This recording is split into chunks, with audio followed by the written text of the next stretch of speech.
Have you ever had an issue like this before? Look at that. Bird's nest is what they call them. So I took it off the pole because I was going to take this side piece off, get in there and take the spool off. Figured it'd come off the spool real easy if I had the spool laying sideways, but no, too many screws. I already had to get my spectacles out so I can see this line. So I'm just trying to unweave it. It's like a bird's nest. That's what it is. Yeah, everything goes everywhere. Trying to just roll it around and get it out. I don't know if it's going to happen, but I really hate to cut all its line off. It's in good shape. It's less than a year old. Slowly massaging it.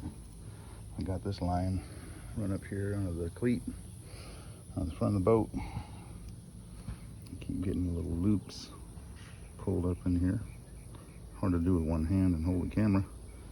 But you know, push a little loop up in there and then pull it out with my tweezers from down here somewhere and run it over the side of the boat, walk over there in the yard with it, you know. Keep doing that. Maybe I'll get it done. I'll see. Interesting thing I found here in the yard. You know, we had that little tropical storm the other day.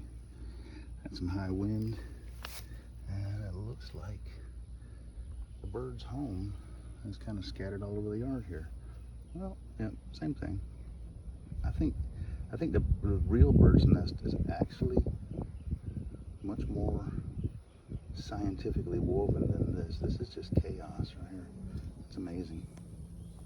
All right, I keep thinking that I'm getting close to the end, and then, you know, pulling these loops out little by little. Oop, and this happens. It binds up.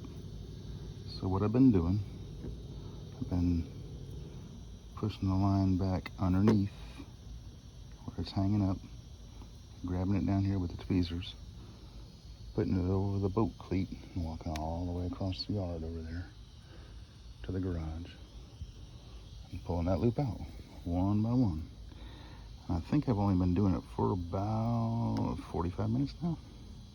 So I'm about to save it, I believe. We'll see. All right, I forgot to mention the lovely sound of cicadas in the background, but you know, I think, oh, no, maybe not. Thought I had it close to the point where it was just gonna unroll, but nope. Got another knot there. I'm getting closer though, and I got a toothpick. Tweezers, screwdriver, crescent wrench, WD-40, and a smaller nest of line. It's getting smaller, so a few more minutes. All right, as you can see, all the line is off the spool. I really wish I had 3 hands, because those last few loops that came off of here was so satisfying to watch. And they just unhooked and all the line pulled out. Now I've got the line stretched out to the boat, back and forth a couple times, I think 4. I'm gonna reel it in, tighten it up, and hope for the best. And oh, by the way, Sherry, my girlfriend, asked me again when that bird nest happened, why do you use that rod? And I said, I really like it. And she said, yeah, it's all tangled up right now though, so how much do you like it now? I mean, I understand. My first bait caster I've ever owned. I've used a few of them, and my dad gave me the rod with a reel on it, and the reel was not made for saltwater. I used it in saltwater, so you can imagine what happened. It didn't last long. This one is a good one.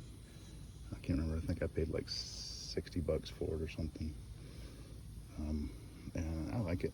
It's good for throwing topwater, jigs, anything like that. It's a nice little reel and rod setup. Hopefully I'll get it all wound up and not bird nested again for a little while. Oh, by the way, if you see anything I did wrong by unwinding it, I mean, I know I did something wrong when I bird nested it, but if I did anything wrong by unwinding it and trying to straighten it out, let me know. Drop a comment. Let me know what I should have done different.